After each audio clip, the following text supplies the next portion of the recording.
मैं आज आप लोगों को गुलाम ला के बारे में बताने वाला हूँ। तो चलिए जानते हैं गुलाम ला के बारे में। सबसे पहले आप लोग ये जानिए कि गुलाम ला कहाँ से आया। गुलाम ला फिजिक्स में पढ़ना है हम लोगों को।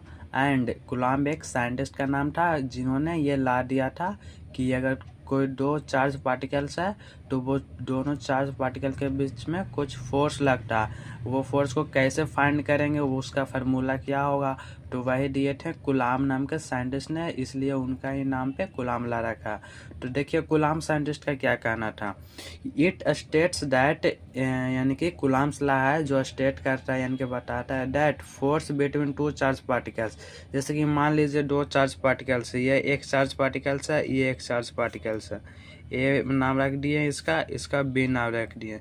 तो ये दोनों के बीच कुछ फोर्स लगेगा, यानी कि अट्रैक्शन या फिर रिपल्सन। यहाँ पे फोर्स का मतलब अट्रैक्शन भी हो सकता है, रिपल्सन भी हो सकता है। फोर्स का मतलब अट्रैक्शन या फिर रिपल्सन। ग्रेविटेशनल फोर्स में सिर्फ अट्रैक्शन होता है, लेकिन गुलाम ला में दो चार्ज पार्टिकल के बीच के फोर्स है, उसमें अट्रैक्शन या रिपल्सन भी हो सकता है। आप लोग जानते हैं कि पॉजिटिव रहेगा तो ये रिपेल करेगा, नेगेटिव रहेगा तो रिपेल करेगा। यह दोनों केस में क्या होगा, रिपेल यानी कि रिपल्सन। और अगर अपोजिट चार्जेस तो प्लस या माइनस, ये दोनों अपोजिट चार्ज है तो इस केस में अट्रैक्शन होगा। क्या अट्रैक्शन होगा, यानी कि अपोजिट चार्जेस होते हैं जो एक दूसरे को अटैक करते हैं एंड सेम चार्जेस होते हैं जो एक दूसरे को रिपेल करते हैं। तो यहाँ पे या तो रिपल्सिव फोर्स लगेगा, बाहर की तरफ फोर्स, या फिर अंदर की तरफ फोर्स लगेगा। तो इसी फोर्स का वैल्यू है जो इस लॉ से प्राप्त होता है। तो it stated force between two charge particles, यानी कि ए बी दो चार्ज पार्टिकल्स है। कोई बड़ा बॉडी के लिए ये वैलिड नहीं है, उसके लिए इंटीग्रेशन से जाना पड़ता है।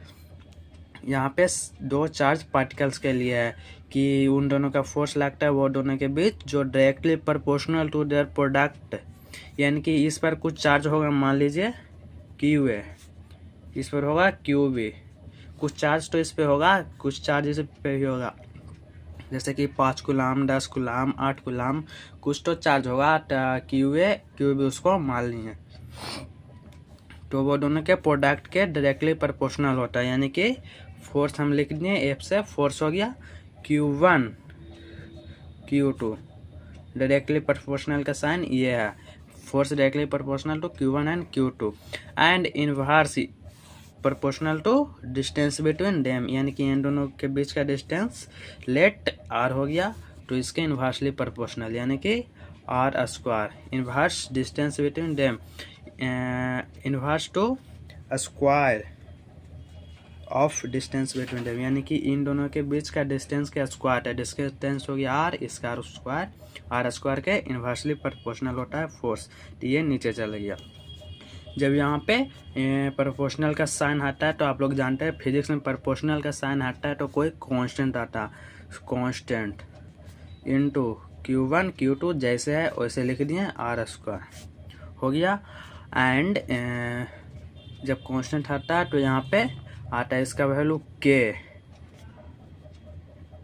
कोई कांस्टेंट है, ये आप लोगों को क्वेश्चन में गिवन रहेगा कोई दो चार्ज पार्टिकल्स के लिए। अगर नहीं गिवन है तो AR के केस में हम लोग कंसीडर कर लेते हैं जिसका value k equal to 9 into 10⁹ होता है, समझे। के का एक फार्मूला होता है k equal to 1/4 pi epsilon naught. तो ये दोनों तो कांस्टेंट है एंड इप्सिलॉन नॉट मटेरियल में वैरी करता है, यानी कि कौन सा मीडियम होगा। जैसे एयर में कुछ और होगा एंड फिर वैक्यूम में कुछ और हो जाएगा एंड वाटर में अगर दो चार्ज पार्टिकल को रखेंगे तो इसका वैल्यू कुछ हो जाएगा, तो के का वैल्यू वैरी कर जाएगा। अगर गिवन रहेगा क्वेश्चन में तो गिवन रहेगा, लेकिन अगर नहीं गिवन रहेगा तो हम लोग के का वैल्यू ले लेंगे 9 इंटू 10⁹, यानी कि ये एयर के केस में होता है। एयर के केस में होता है तो हम लोग एयर के केस वाला ही कंसीडर करते हैं। तो ये हमारा फार्मूला बना गुलाम्स लॉ से। ये फार्मूला आया कहाँ से, गुलाम्स लॉ से, जो गुलाम्स एक साइंटिस्ट हैं। चलिए क्वेश्चन इस पे हम लोग कर लेते हैं। जैसे कि मान लीजिए एक आप लोग को यहाँ पे मैं क्वेश्चन दे रहा हूँ, जैसे कि 2 गुलाम का चार्ज हो गया +2 गुलाम एंड +3 गुलाम, यहाँ पे हो गया एक चार्ज पार्टिकल, यहाँ पे एक हो गया चार्ज पार्टिकल। तो यहाँ पे सेम चार्जेस है तो ये एक दूसरे को रिपेल करेंगे, यानी कि फोर्स बाहर की तरफ रखे लगेगा। यहाँ पे फोर्स ये एफ, ये एफ। न्यूटन के थर्ड लॉ से तो जानते हैं कि ये जितना फोर्स है इसको आप पीछे की ओर ठेलेगा, उतना ही फोर्स से ये पार्टिकल से भी इसको पीछे की ओर धकेलेगा। तो एफ एफ दोनों का फोर्स तो सेम ही रहेगा। तो कूलम्ब्स लॉ से एफ फोर्स इक्वल टू के Q1 Q2 upon are square. ये दोनों के बीच का डिस्टेंस 2 मीटर मैंने दे दिया। तो फोर्स का वैल्यू हो जाएगा के का value 9 into 10 to the power 9, 9 given है, 9 इंटू 10 टू द पावर 9 ले लेंगे। Q1 का वैल्यू 2 कूलम एंड Q2 का वैल्यू 3 कूलम अपॉन डिस्टेंस कितना है 2 का स्क्वायर, 2 का स्क्वायर, एक 2 से एक 2 cancel, 27 upon 2 into 10 to the power 9 newton इसका आंसर आ गया। समझे? चलिए एक और क्वेश्चन दे रहे हैं मैं आपको, यहाँ पे समझा देता हूँ। जैसे कि मान लीजिए -2 कूलम यहाँ पे हो गया एंड यहाँ पे +5 कूलम हो गया। दो चार्ज पार्टिकल्स है, ये दोनों के बीच का डिस्टेंस मान लीजिए 5 मीटर है।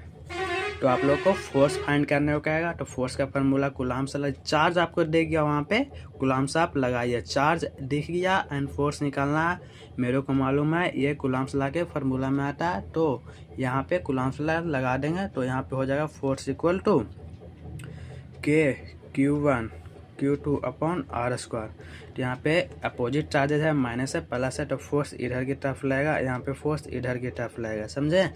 तो यहाँ पे फोर्स का वैल्यू होगा के Q1 Q2 upon are square. K का value 9 into 10 to power 9 into Q1 का वैल्यू 2। हाँ, यहाँ पे याद रखिएगा, यहाँ पे माइनस साइन है ना, तो माइनस साइन यहाँ पे चार्ज माइनस नहीं रखेंगे, चार्ज को माइनस या प्लस साइन के साथ नहीं रखेंगे, हमेशा चार्ज को प्लस साइन के साथ ही रखेंगे, माइनस को नहीं रखेंगे यहाँ पे। समझें? यहाँ पे माइनस सिर्फ डिनोट करने के लिए आया है कि अट्रैक्शन हो या रिपल्सन। तो यहाँ पे अपोजिट चार्जेस है तो अट्रैक्शन होगा, तो ये फोर्स का डायरेक्शन इस तरफ एंड उसका मैग्नीट्यूड हम लोग फार्मूला से निकाल रहे हैं। तो पहला चार्ज 2 कूलम इंटू दूसरा चार्ज का वैल्यू 5 कूलम अपॉन डिस्टेंस कितना है 5 मीटर। तो 5 का स्क्वायर 25 कट जाएगा 5 से 5 टाइम्स, तो इसका वैल्यू आ जाएगा 18/5 इंटू 10 टू पावर 9 न्यूटन। इसका आंसर हो गया। तो कुछ इस प्रकार से कूलम्ब्स लॉ होता है, देख लीजिए आप लोग, एंड कुछ इस प्रकार से कूलम्ब्स लॉ को सॉल्व करते हैं। तो आई होप गाइस कि आप लोगों को समझ में आया होगा कूलम्ब्स लॉ।